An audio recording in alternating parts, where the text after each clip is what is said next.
The murder of one person is called unrighteous and incurs one death penalty. Following this argument, the murder of 10 persons will be 10 times as unrighteous, and there should be 10 death penalties. The murder of 100 persons will be 100 times as unrighteous, and there should be 100 death penalties. All the gentlemen of the world know that they should condemn these things, calling them unrighteous. But when it comes to the great unrighteousness of attacking states, they do not know they should condemn it. On the contrary, they applaud it, calling it righteous. Welcome to Keith Knight, Don't Tread on Anyone, and the Libertarian Institute. Today, I'm joined by my colleague at the Institute, Sheldon Richman. He is the executive editor at the Institute and a senior fellow and chair of trustees at the Center for a Stateless Society. Mr. Richman, where's the best place to find your collection of libertarian contributions? Well, it's a bit scattered. Of course, I put out a book last year called What Social Animals Owe to Each Other, which includes essays from the last 20 years. So that's a good place. But you can find, of course, lots of stuff at the Libertarian Institute. I was for 15 years the editor of The Freeman, published by the Foundation for Economic Education. So articles, that was always put online. So articles are there. I have articles. I used to work for the Future Freedom Foundation, fff.org. You can find articles of mine there. So I've left a electron trail, I guess you could say, not a paper trail, but an electron trail. Terrific. I want to discuss today your excellent collection of articles in a book titled Coming to Palestine, published by the Institute. Please start us off by explaining what Zionism is. Well, that was the name adopted by a group of European Jewish activists and thinkers really in the late 19th century. They may not have been the first to use the word, but they formally adopted it under the leadership of Theodor Herzl, who was an Austrian, or actually he was born in Hungary, but the Hungarian Empire at the time. Called the organization he helped to found really is considered kind of one of the biggest motivating forces of that, and that was known as the World Zionist Organization. So the idea of Zion is a reference to the ancient state of Israel. It's used in the Hebrew at times in prayers and things like that, Zion, and this was the idea that was developed by largely secular Jews, not religious Jews, many of whom might well have regarded themselves as atheists, which I think Herzl probably did,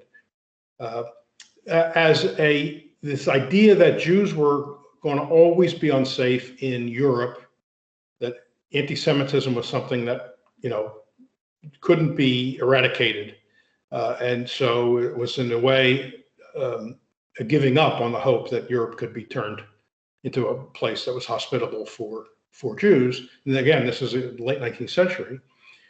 And so therefore, Herzl's idea was to find another place for the Jews to have their own state. He wrote a famous book called The Jews' State. It's usually translated as the Jewish state, but he didn't mean it as a religious state. It wouldn't have been he didn't have a theocracy in mind, or like I said, he was secular. The idea actually goes back to the mid-19th century among British or English evangelical Christians who thought that Jesus would return only after the Jews returned to Palestine, Israel, rebuild the temple, and then that ushers in the end of days. I mean, people familiar with that story in evangelical Christianity will recognize that. Of course, one of the things they might not have stressed was that the Jews at that point would have to either convert to Christianity or be in hell for eternity. It wasn't exactly flattering to Jews, but a lot of them in the short term, I won't say a lot because it was never for a long time. It was not a huge number of Jews, but secular Jews started to become interested, because this was also the era of nationalism. Lots of groups which were part of larger empires said, we deserve our own state, whatever the group may be. We don't want to be under the thumb of some other group. We want to have our own state. And the idea of national self-determination begins to arise. And so that caught on with this group of Jewish activists and thinkers. It gains momentum as the 19th century comes to a close and then into the 20th century. And I could go into more detail if you like, but I think that probably answers your question about the term Zionism. It was not developed by enemies of the Jews or enemies of the idea of Jews going to Palestine. Other areas, by the way, were considered. Herzl at first thought it didn't have to be Palestine. It could be Uganda. They named a couple of other places. But quickly, people around him said, no, it's got to be Palestine. What was the Balfour Declaration of 1917? Well, that was a very important development in this whole movement. There was an active Zionist movement in England, led by, among other people, Chaim Weizmann, who was a chemist from Eastern Europe, Central Europe, who had come to Britain and was very important in the war effort. He had developed, I forget exactly, it was something regarding explosives. He developed a material that was very useful to the British in the war. And in 1917, when the U.S. wasn't in the war yet, and it was not clear that the Allied powers, that England and France, Britain and France, were going to beat, and Russia were going to beat Germany and the Austrian, Austrian Empire. That was not clear. And so, as in a bid to gain support for the war, because there were Jews in Europe who didn't like the Tsar. This was when the Tsar was still running Russia. He did not have a great record of toleration of Jews. There were pogroms and which he either helped instigate or looked the other way. I mean, and so there wasn't natural Jewish sympathy in Europe for the Tsar, and a lot of Jews had come from Germany. And don't forget, this is not Hitler's Germany. This is the Kaiser. It's not a libertarian society, but it's not the worst thing you could imagine in that time in Europe.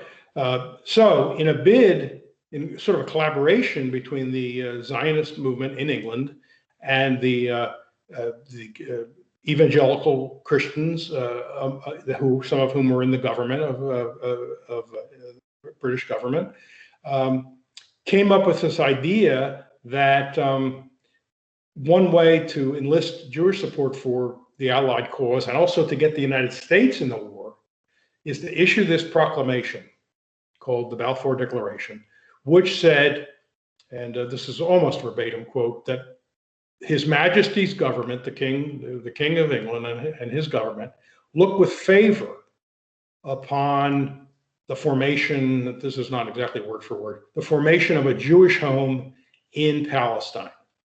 It also added that, says something like taking care, to make sure that there's no prejudice against non-Jewish people in Palestine or Jews in other countries. So they have a lot of this language in saying, number one, it didn't call for a Jewish state in Palestine. It's called for a Jewish homeland, which is a vague term, in Palestine, not necessarily all of Palestine. May not mean that. And also, then it's funny at how they would say the non-Jewish population of Palestine, which was the overwhelming majority, but they call it the non-Jewish majority will be, its rights will be protected, and this should not prejudice Jews living in other countries, because there was already this concern, which you hear it later on by anti-Semites, about dual loyalty, right? If that's your country, if you're an American Jew, and someone can say to you, you have a country, what are you doing here? Get out of here. So they had language like that. It was a very political document. It was put in very vague terms. Certainly Zionists at the time wanted all of Palestine, and they wanted a Jewish state. They wanted to call it a Jewish state. That didn't necessarily mean a religious state, because again, these were mostly secular Jews. The leaders were almost all secular. So that's what the proclamation was, the declaration. There was this idea, the British officials who were behind this had this exaggerated idea of Jewish influence in the United States. They thought if we issued this proclamation, The American Jews will now work on Woodrow Wilson's administration to get the U.S. into the war. So they had this very inflated idea of how influential the Jews in America could be, whether they could actually get Wilson into the war. Now Wilson gets into the war, but he always wanted to get into the war. And I don't think there's evidence that somehow American Jews, were the decisive factor there. And why was it written to one of the Rothschilds? Were they very influential in one of those areas? Yeah, it was a very prominent family in England and Britain at the time. Sure. It was drafted. There's a book by Jonathan Shear on the Balfour Declaration. It was drafted by the Zionist movement in England. Weitzman had a big part to do with it, and they thrashed out the language, and they wanted it to be as unthreatening in the language. They weren't going to say, we want all of Palestine for a Jewish state, because you have people there who living there who would have been upset by that. People who have lived there a very long time, I'm sure we'll have more to say about this, lived there a very long time, and to suddenly announce we want this place now for our state, and it's a bunch of Europeans saying this, there weren't even people in the Middle East. That wouldn't have been a very smart thing to do. Maybe some of the more extreme elements of the Zionist movement might have wanted to, not keep anything hidden, lay out the whole agenda. But then there was always a pragmatic win. This is going to happen in any movement, right? Saying, wait a second, we won't get anything if we do that.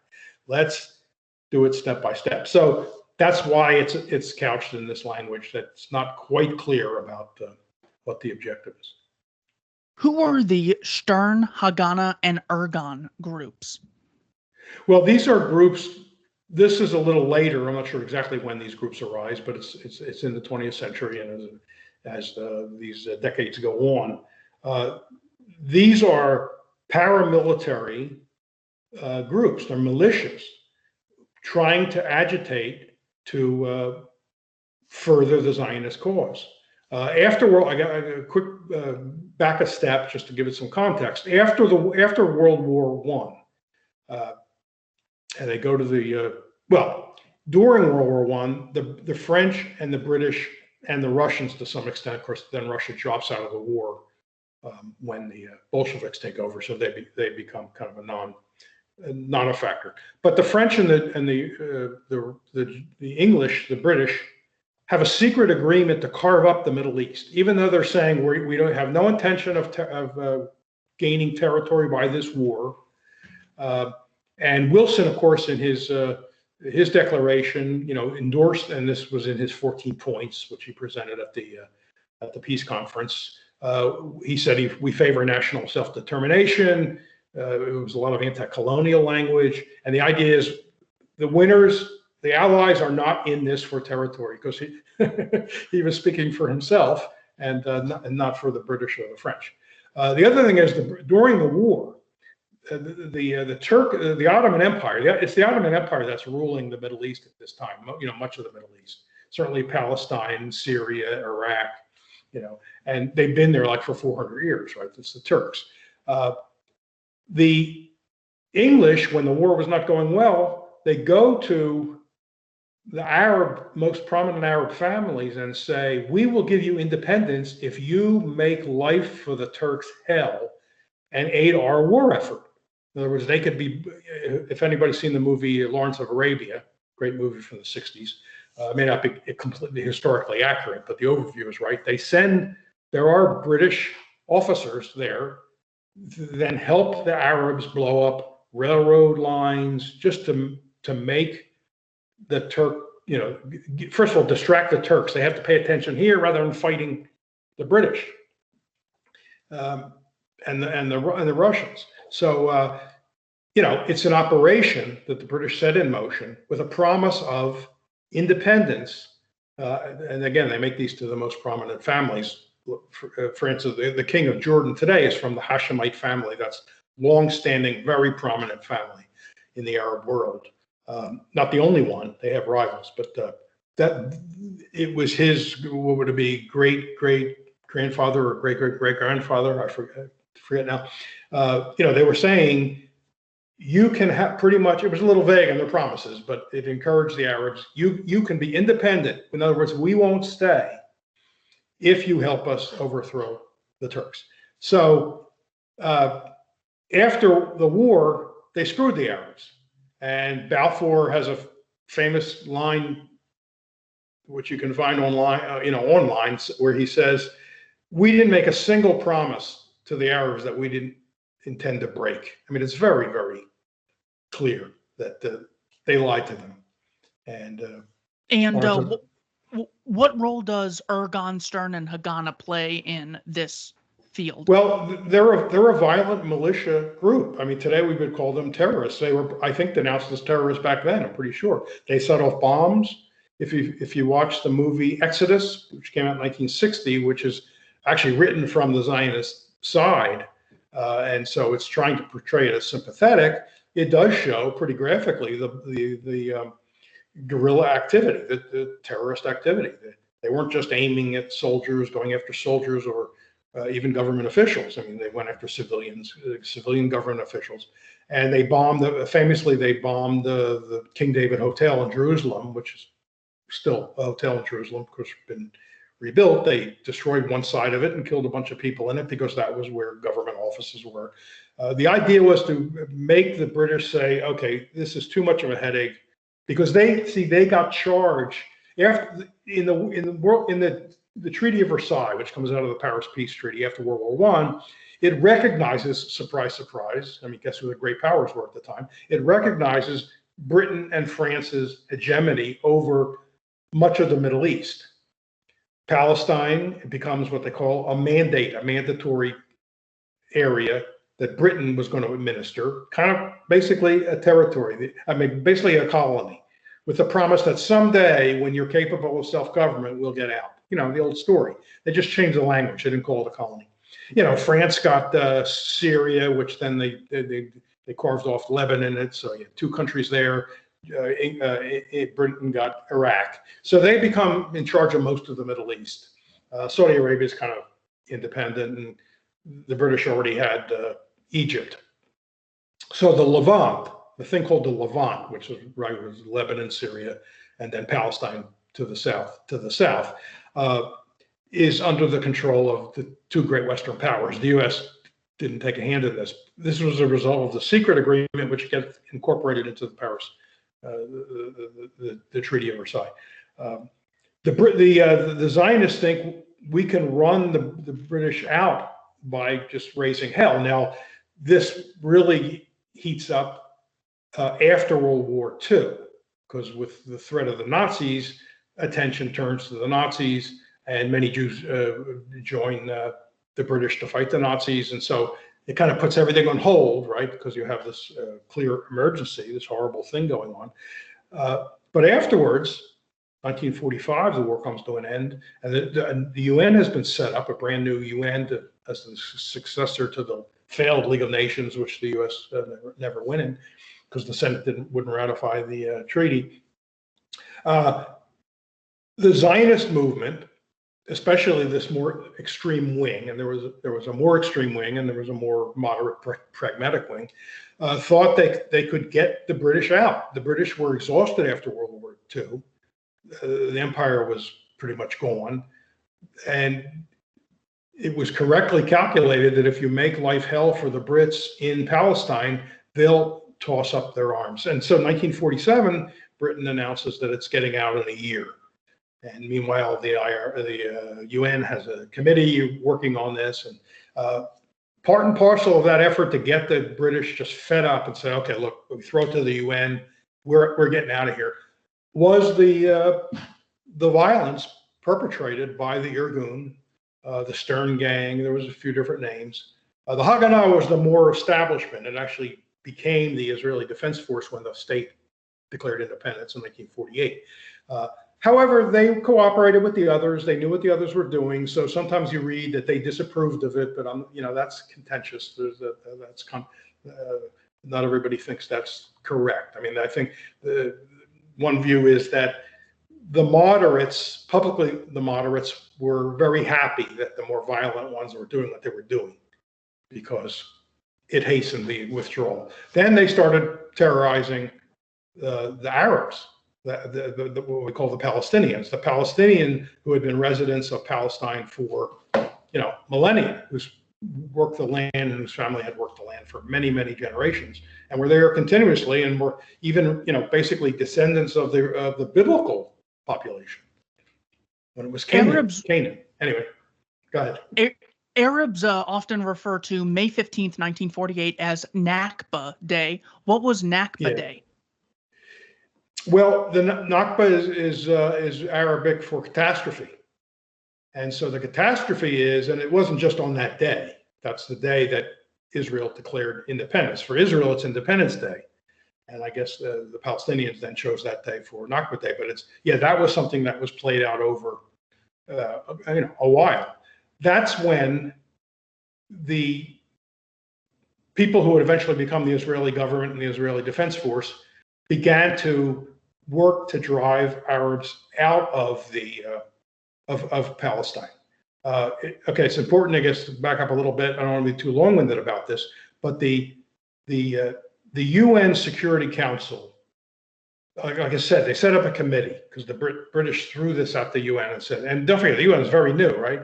45, it's set up in 45. It's really doesn't have its sea legs yet. But in 47, or maybe sooner than that, they know they're going to have this issue handed to them. So they set up a committee, and then as a result of the committee, and there's a lot of points of view about what ought to happen. But in 1947, the General Assembly passes a recommendation. What's the number? Is it 181? And I do stress the word recommendation, and I'll say why in a second, recommending the division of Palestine. It's the area we think of Israel, the West Bank, the Gaza Strip. Pretty much that's it. Dividing that into a Jewish state and a Palestinian state. And 55% of the land, and it was like some of the best land, would have gone to the Jews, even though they weren't a majority. They were like 1/3 of the population. I have that figure right, but it was nowhere near half the population. Certainly not 55% of the population. And the Arabs were the dominant majority. The Arabs also included Christian Arabs and I'm sure some secular Arabs. They're not all Muslims. Plenty of Christian Arabs, as you can imagine. So the UN recommends this. Now it's important because most people think that the UN created the state of Israel, divided the land and created two states, but then there's a war and it doesn't turn out the way it's supposed to turn out. No, and you can find online, if you search Jeremy R. Hammond, the myth of UN creation of Israel. That's pretty much the title. You'll get the details on this. It's an excellent article about how the mainstream story is way inaccurate. First of all, the UN has no power to divide a territory and create a state. That's not what the UN does. The UN, under the bylaws, can step in to stop a war, prevent a war, something like that. But that's different. That's not creating a state, especially without consulting the majority of the population. The population, the majority of the Arab population, was not involved in this recommendation. They rejected it afterwards, but they were barely consulted. They really weren't consulted in the making up of it. And Balfour, is it Balfour who earlier had said, who are we going to pay attention to? The Jews who had such a hard time in Europe, or some insignificant 700,000 or whatever it was, a million Arabs? The Arabs were just, they weren't worthy of consideration. So that's, I think I answered your question. I'll stop here. Yes. And then what is the catastrophe that Nakba? Oh, the catastrophe is that 750,000 or so Arab residents of Palestine, what we call the Palestinians, were driven from their homes, either by outright massacre. There are a couple of cases where these militias go in and kill people, men, women, and children, but then also use that to scare other people to leave. There's a famous case of a town near Jerusalem called Deir Yassin, and this is April of 1948. So it's even before independence is declared by the then soon to become Israelis. They then go with bullhorn saying, basically, do you want Deir Yassin to happen to your village? And as a result, 400 or 500 Palestinian villages are destroyed, basically paved over and either turned into Jewish villages or forests, planted trees. Lots of the Arabs, Palestinians, have to leave, or they go to what we call the West Bank now. Because as a result of this struggle, Arab governments kind of late in the game start to intervene because they're getting pressure from their own people because they're hearing stories about Palestinians being driven out of their homes, and people, some of whom had lived side by side with Jews for a very long time. I mean, there were peaceful relations, but others thought if it's a Jewish state, you can't have non-Jews, or you can't have very many non-Jews, because what kind of Jewish state will it be? Benny Morris, who's a kind of right-wing historian in Israel, has pointed out that, of course, they had to drive people out. Ethnic cleansing, it's now called. They had to do ethnic cleansing. And he says the same way the Americans had to do ethnic cleansing with the American Indians. How would you have a Jewish state if you don't do that? So he defends it. He doesn't go quite so far as the critics like Ilan Pappé, who's a Jewish Israeli historian, who points out that there was a plan. I mean, many writers have talked about this Plan D, or D in Hebrew is called, the name of the letter D in Hebrew is Dalet. So Plan Dalet, so in other words, it was a premeditated plan to get as many of the Palestinians to leave, even if that meant using violence to get things going. The myth used to be that, no, the Israelis didn't drive them out, the Zionists didn't drive them out. Their own leaders and the leaders from the Arab governments said to the Palestinians on radio broadcasts, leave your homes. You can return after we go in and destroy, the Jews. But long ago in the 50s, that was research. They looked for radio broadcasts. They've not found any of that. So that long ago has been discredited. They were not being told to leave. One other thing I should add, because I don't want to make the story too long, but it's very important to know. At the end by the time the war ended, Israel had gone from the 55%, which would have been in the recommendation, right, of the partition, to 78%. In other words, everything but the West Bank, which includes East Jerusalem, Jerusalem was divided, and the Gaza Strip, all but that 22%. So they had gone from 55 now to 78. And when they declared independence in May of 48, they didn't declare their boundaries, because clearly some of them, certainly some of the Zionist leaders and now the Israeli leaders, wanted to leave it open for further conquest. I mean, many of those leaders wanted the West Bank, East Jerusalem, and the Gaza Strip. And under the partition recommendation, neither state was going to have Jerusalem. That was going to be an international city, not administered by either the Palestinian state, had it come into existence, or the Jewish state. Israel cut a deal with the king of Jordan at the time, before the war breaks out with Iraq and the other Arab countries, to let Jordan have the West Bank for now, because Jordan, the king of Jordan, didn't want a Palestinian state either. He wanted to be the king of all the Arabs. So he didn't want a new Arab state forming. So Israel, as a pragmatic matter, said, look, we won't contest during this conflict right now. We won't contest your claim to the West Bank.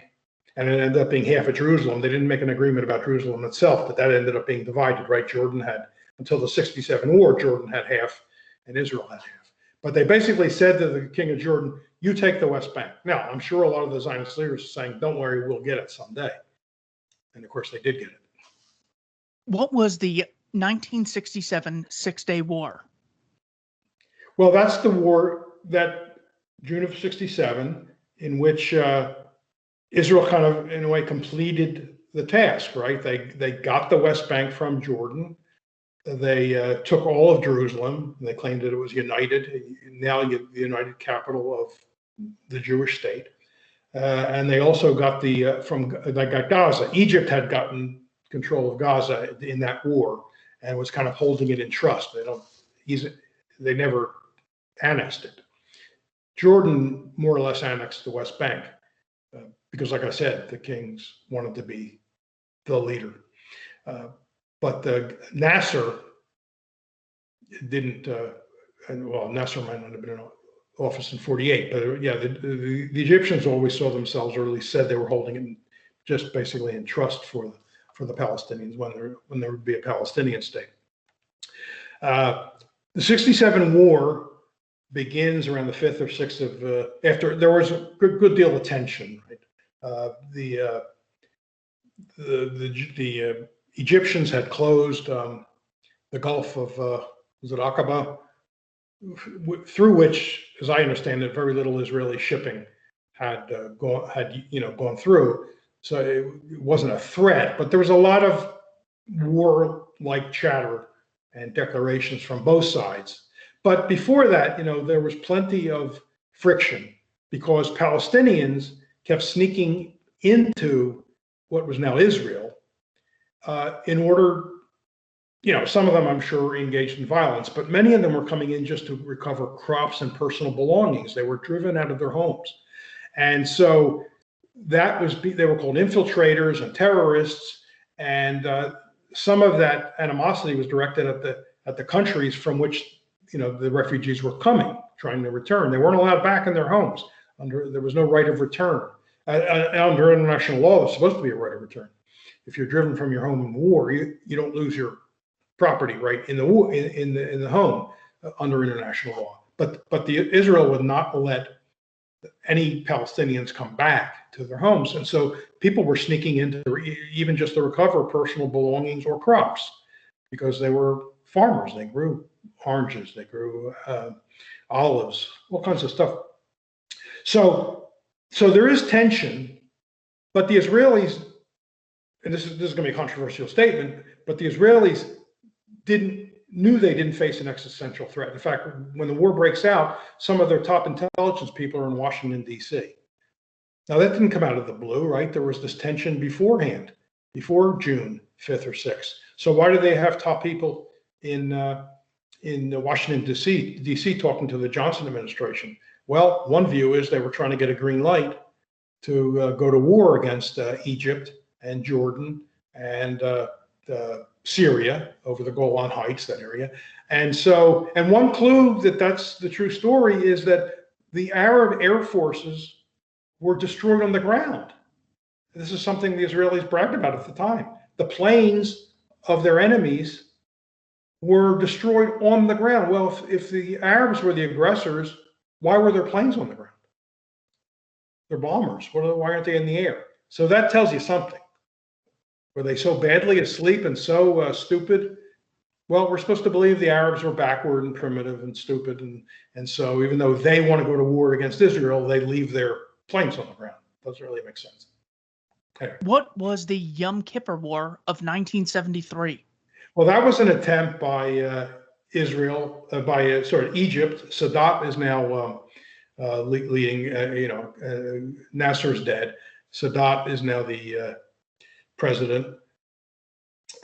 It's an attempt by Jordan and Egypt and probably Syria regarding the Golan Heights to retake the territory they lost in 67.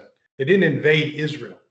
The Egyptians lost the whole Sinai Peninsula, that huge peninsula, in the 67 war. I forgot to mention that. That's quite a big piece of territory. And so Nasser sends forces across the waterway into Sinai to try to retake it. And there's fighting regarding the other territories. Israel lost a lot of people. It was not, they were caught by surprise there. They seem to have been caught by surprise. And some negotiations come out of that. Eventually Sadat has a peace treaty with Israel, and Israel leaves the Sinai. They even remove some settlements that they had started to build. So they didn't really, I'm sure most of the leaders didn't want the Sinai. It would have been a very big piece of territory to manage. And anyway, I think that's the 73 war. What was the Lebanon War of 1982? Well, there was tension. There were Palestinian refugee camps, large ones, in southern Lebanon. And so there was, I'm sure, some activity of launching of rockets. Hezbollah, which is not Palestinian, that's a Lebanese Shiite movement in the south, arises, but primarily to defend southern Lebanon from Israel. Some Israeli leaders wanted a chunk of Lebanese territory up to the Litani River. Some say that was part of historic Palestine and historic Eretz Yisrael, which is the Hebrew for the land of Israel. And so they wanted territory of Lebanon up to that river. So basically, that's considered southern Lebanon. So you have this group Hezbollah, which arises to defend, because the Israelis are sending planes over and there's incursions. But then a ceasefire had been arranged between Hezbollah and the United States. And according to the U.S. State Department, it had been in effect about a year, maybe 11 months. But then, despite that, Israel then invades and stays there for the next, 15 years. And during that time, this is under Ariel Sharon, who was still a general at the time, future prime minister. They send Christian Lebanese who are working with the Israelis into two big camps of Palestinian refugee camps, and slaughter them under the watchful eye of Israel. Sabra and Shatila, which was back in those days in the 80s, was an infamous, horrible slaughter of Palestinians who were living in camps. And so that's what the 82 war was. And there's been tension with Hezbollah and Lebanon ever since. What are the origins, and when did Gaza get the Hamas government? That comes in 2000. Is it five or six? There's an election which the U.S. supported and promoted. This is under George W. Bush, and they didn't think Hamas would win. And it doesn't win. They thought the PLO would win. The PLO is effectively is the same people who run the Palestinian Authority in the West Bank, which was set up in the Oslo Accords of the 90s. And so the wrong group wins. But something interesting we should know about Hamas. Hamas is it's not Shiite, it's Sunni, unlike Hezbollah, which is Shiite. It's Sunni, but it's a religious movement.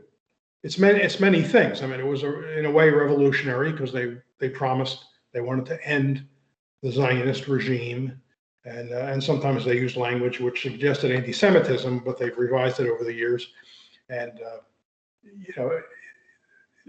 they've since made it clear that it's not Jews, it's the Zionist state, the Zionist organization, which the Arabs have not been willing to endorse, because it's to their prejudice to say, yes, there should be a Jewish state, even if they're willing to make accommodations with Israel. So Hamas wins. The U.S. then tries to help the PLO to stage a coup to overthrow. It doesn't work, and so Hamas has been in control ever since. It's important to realize that Hamas didn't always exist. If you go back to the 80s, when Hamas is arising, Israel, and this has been reported by the old United Press International and other kind of mainstream places, the Israelis looked the other way with the rise of Hamas, and maybe even gave it outright encouragement in subtle ways, because it was a way to divide the loyalty of the Palestinians. It's important to know that the PLO and Fatah, which then became the Palestinian Authority, is a secular movement. It is always a secular movement, right?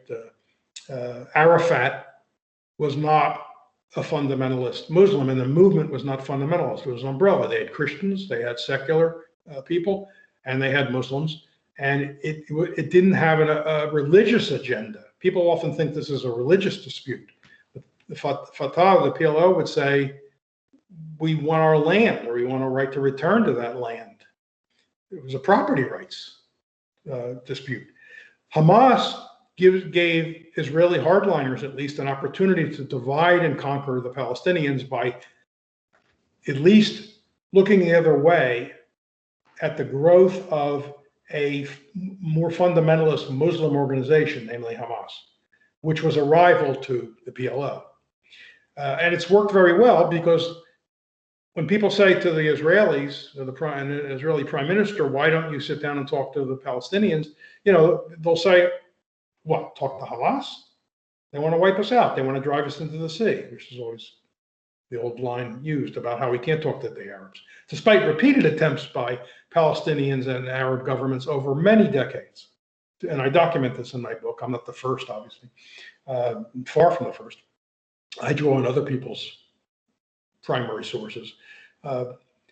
Many chances to accommodate and come to some conciliation with the Israelis. And then in the late 80s, Arafat said, look, okay, we'll take the 22%. Give us a state on the 22%. We'll settle for that. In other words, they were accepting the outcome of the 48 war. Once they do that, and he renounced terrorism. So once you do that, it's hard to portray the PLO as your mortal enemy. So it was very convenient to have Hamas say, how can we talk? First of all, the Palestinians are divided, and Hamas wants to drive us into the sea. We can't talk to them. They only understand violence. That's the only language they know. There's a lesson here. The hardliners, whenever you have two opposing sides like this, a political dispute, the hardliners on each side are in a way not tacit allies with each other, right? Each hardliner side needs the other because it justifies themselves. If there were no hardliners on the other side, people say, what do we need you for? Look, they're trying to negotiate with us. What do we need you hardliners for? So they need each other. Now, whether they get together in a secret room, I'm not saying that, but they don't need to. It's the perfect symbiotic relationship. Yeah. So today, the general understanding could be summed up as we have two people in this area of Palestine. There are a lot of Arabs who do not like Jews. As a result of this, they initiate rockets into Jewish populations, killing civilians. Israel retaliates. And because of where these rockets are stationed, Palestinians intentionally use human shields to create civilian casualties to ramp up hatred against Israel. Is that narrative accurate? No. If not, what's wrong with it? No, it leaves a lot of things out. And what I'm about to say is not to defend these firing these rockets, which certainly by comparison with Israel's firepower are primitive.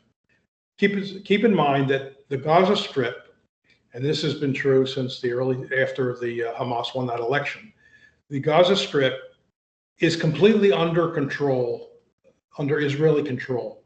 Nothing and no one gets in or out by land, by sea. You got the Mediterranean on one side and Israel on one side, and Egypt to the south. Nothing can get in by land, sea, or air without Israel. And it's been under a blockade, an embargo, since that time. So there have been problems with food and medicine, and even just things like potato chips and toys. It's a very tight embargo. And some Israeli leaders have even said, yes, we put the Palestinians on a diet. In other words, we keep the calorie count low so they won't be too energetic. So it's a prison. It's an open air prison. Now, it's true that at some point after the 67 war, when the Israelis got control of it, they built some Jewish settlements, and Israel actually had a presence in Gaza. But in the early 2000s, it's too much of a headache. They decide they don't need it. They get out. They remove the settlements, so they have to take Israeli civilians out who weren't happy, but they were taken out, and the troops came out. So you'll hear pro-Israeli people say, what do the Gazans want? Israel withdrew. And yet, how do they repay Israel for that? They're still economically backward, and they fire rockets. Well, that's not telling the whole story by a long shot. It's like a prison where the prison guards come out, but the doors are still locked, and the guards are just simply around the perimeter outside the building. You know, they haven't. You might want to call that a withdrawal. Okay, they physically withdrew from the territory, but they still guard the doors, the air, the land, and the sea. It's hardly like free, where they said, okay, Gazans, you're now free. Build up your economy and be successful. Show us what you can do. That doesn't happen. All exports and imports are, if you want to call them that, because it's not a country, and it never was a separate country, are controlled by Israel. And so you have people locked in it's a very dense, it's, like 2 million people in a what is it, 5 by 25 miles. It's one of the most densely populated places on earth. Half the population's under 18, and it's a prison. So under international law, they have a right to resist.